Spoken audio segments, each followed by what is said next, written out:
महिला के दिल है 10,000 आ मर्द के बनल है तू भिखरिया।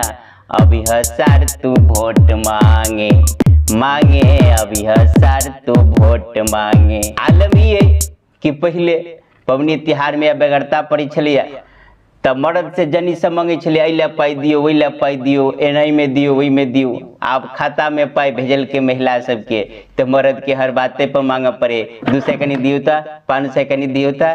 तो प्रकार से मर्द सबके भिखारी बना देने अब मर्द सबके गुस्सा 7वां आसमान पे कह रहे महिला के दिल है तू 10,000 आ मर्द के बनला तू भिखरिया। अभी हसार तू वोट मांगे अभी हसार तू वोट मांगे।